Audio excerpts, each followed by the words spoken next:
तो बिना सहारे के खड़ी नहीं हो सकती। राजनीति के भस्मासुर हैं ओम प्रकाश राजभर। इनकी छड़ी को जो सहारा देता है, सहारा पाते उसी छड़ी के साथ उसके पीछे पड़ जाते हैं।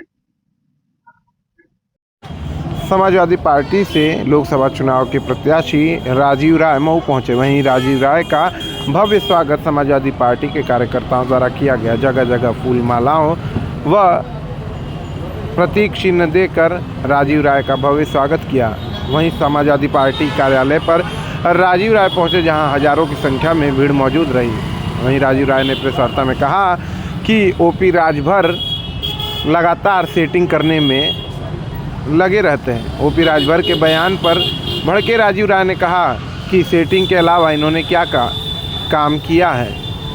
पिछले चुनाव में भाजपा के लोग ना भूलें कि इन्होंने किस तरह सीएम योगी और पीएम मोदी को गालियां दी थी, भाजपा के लोगों को गालियां देने का काम किया था, और अब इनकी पार्टी से ही इनके बेटे प्रत्याशी हैं।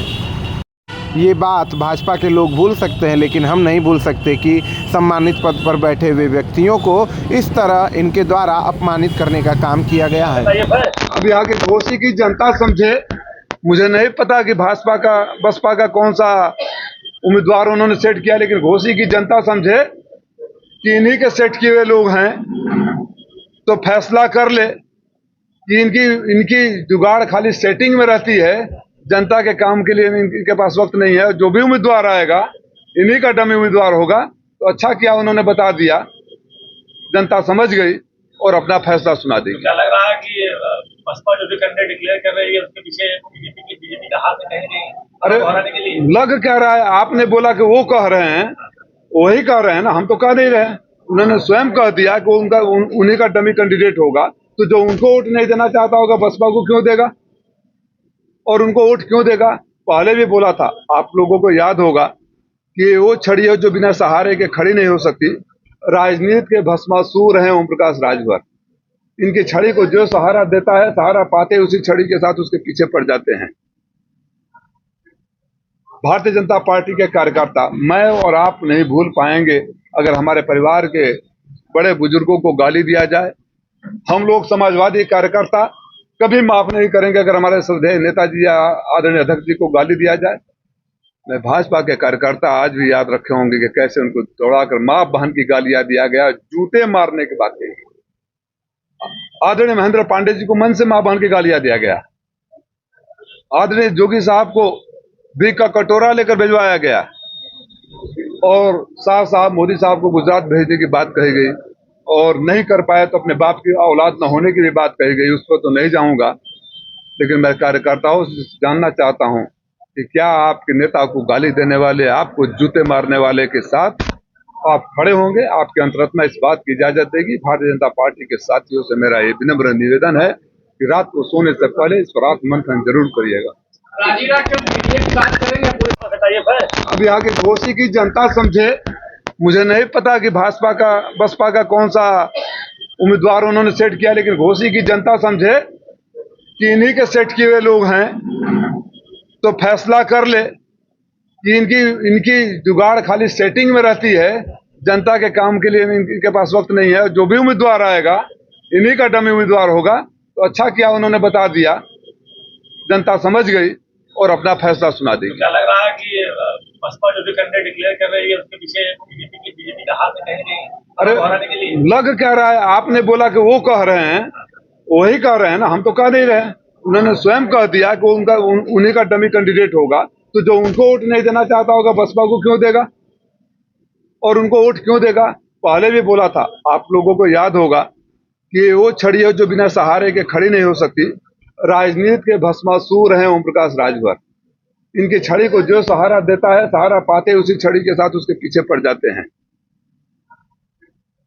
भारतीय जनता पार्टी के कार्यकर्ता, मैं और आप नहीं भूल पाएंगे अगर हमारे परिवार के बड़े बुजुर्गों को गाली दिया जाए। हम लोग समाजवादी कार्यकर्ता कभी माफ नहीं करेंगे अगर हमारे श्रद्धेय नेताजी या आदरणीय अध्यक्ष जी को गाली दिया जाए। मैं भाजपा के कार्यकर्ता आज भी याद रखे होंगे कि कैसे उनको दौड़ाकर मां बहन की गालियां दिया गया, जूते मारने की बात कही। आदरणीय महेंद्र पांडे जी को मन से मां बहन की गालियां दिया गया। आदरणीय जोगी साहब को भीख का कटोरा लेकर भिजवाया गया, और साफ साफ मोदी साहब को गुजरात भेजने की बात कही गई, और नहीं कर पाए तो अपने बाप की औलाद न होने की भी बात कही गई। उस पर तो नहीं जाऊंगा, लेकिन मैं कार्यकर्ताओं से जानना चाहता हूं कि क्या आपके नेता को गाली देने वाले, आपको जूते मारने वाले के साथ आप खड़े होंगे? आपके अंतरात्मा इस बात की इजाजत देगी? भारतीय जनता पार्टी के साथियों से मेरा ये विनम्र निवेदन है कि रात को सोने से पहले इस पर आत्ममंथन जरूर करिएगा। अध्यक्ष जी सहित राष्ट्रीय नेतृत्व का आभार व्यक्त करता हूं कि मेरे अथक संघर्ष, त्याग, समर्पण और सेवा को उन्होंने महसूस किया, और जो उनको जनता से, घोसी के मालिकों से जो फीडबैक मिल रहा था, उसके आधार पर 10 साल बाद मुझे पुनः आपके बीच आकर चुनाव लड़ने का मौका मिला। इसके लिए मैं अपने उन तमाम घोसी के कार्यकर्ताओं का भी आभार व्यक्त करता हूं, अपने जिले की कार्यकारिणी के अध्यक्ष समेत सारे पदाधिकारियों का भी आभार व्यक्त करता हूं, और उन जनता का भी आभार व्यक्त करता हूं जिन्होंने सर्वे में अपना ये फीडबैक दिया कि अगर राजीव राय प्रत्याशी बनकर आते हैं तो उनको कोई हरा नहीं सकता। ओम प्रकाश राजभर कह रहे हैं कि हारने वाला ही प्रत्याशी दे दिया, सपा के हार तय हो गई। ओम प्रकाश राजभर को अभी भी आप सीरियस ले रहे हैं तो अब मैं क्या कहूं। उनके पुत्र जिनको लेकर लॉन्च करने यहाँ आए हैं, री-लॉन्च करने यहाँ आए हैं, मैं सुन रहा था किसी मीडिया के बाइट में मेरे 2014 के वोटों को भी कम करके बता रहे थे। वो भूल गए किसी घोसी के पिछले लोकसभा में आपकी हैसियत छड़ी की इतनी है कि खाली 39,000 वोट मिले थे। अब उस 39,000 में से भी कितने वोट बचे होंगे? उनकी सबसे बड़ी ताकत आदरणीय महेंद्र राजभर जी हमारे बगल में बैठे हैं, तो गिनती कर लें कि सिंगल डिजिट वाले 1000 में रहेंगे कि डबल डिजिट का 1000 में पहुंचेंगे। और मेरे ऊपर कटाक्ष करते हुए जो उन्होंने कहा, तो मैं तो याद दिलाना चाहूंगा कि राजीव राय 2014 में चुनाव लड़ा, हारा, वादे के मुताबिक हर सुख दुख में यही रहा। आपके पुत्र बनारस से 2022 में ही लड़ रहे थे, वहां उनकी कुटाई हुई और आपने कहा, हमने नहीं कहा कि भारतीय जनता पार्टी के गुंडे हमको मार रहे हैं, उन्होंने गुंडों ने कुटाई किया। अगर आपके शब्दों को मैं बारो करूं तो बनारस से भागकर घोसी आ गए और यहां बड़ी बड़ी बातें कर रहे हैं। आप जब घोसी आए, आप याद करिएगा माननीय राजभर साहब, आप मंत्री थे और घोसी के ही राजभर के बच्चे अन्य बच्चों के साथ मलेशिया के चाइनीज गुंडों के चुंगल में फंसे थे। आप मीडिया के साथ ही जाकर उनका बयान लिए थे, मैं झूठ नहीं बोलता हूं। और बड़ी उम्मीदों के साथ वो गुहार लगा रहे थे। तब उन्होंने राजभर जी ने कहा था कि राजीव राय कर सकते हैं, हम मदद नहीं कर सकते। अरे जब मुसीबत में राजीव राय मदद कर सकते हैं तो वोट में वो आपकी मदद क्यों करें? इसी घोसी का एक राजभर बच्चा सुदूर अफ्रीका में उसकी मौत हो गई थी। 1 महीने से लाश पड़ी हुई थी, किसी को पता भी नहीं था कि कौन से देश में है। आपके पास गुहार लगाया, आपने ध्यान नहीं दिया, और 1 महीने बाद में उसका पार्थिव शरीर लाने का काम किया, मदद भी दिलाने का काम किया। इसी घोसी में आप ही के समाज के बच्चे अनाथ हो गए, आपने दरवाजे पर झांकने तक नहीं गए, और आकर अपने बेटे को रीलॉन्च करने के लिए अगर घोसी में अहंकार की भाषा बोलेंगे, घोसी में झूठ बोलेंगे, तो घोसी उपचुनाव तो ट्रेलर था।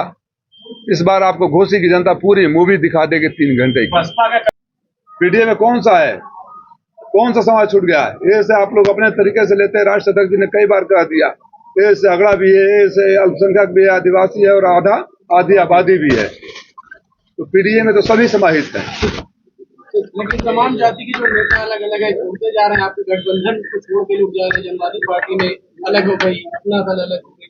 जो छोड़ कर हमें जा रहे हैं उनकी हैसियत जरा याद करिएगा, जब हमारे से जुड़े थे उससे पहले क्या थी, और उनको बहुत कुछ दे देने के बाद अगर उनकी भूख नहीं भरती है तो फिर वापस वहीं पहुंच जाएंगे जहां से वो शुरू किए थे।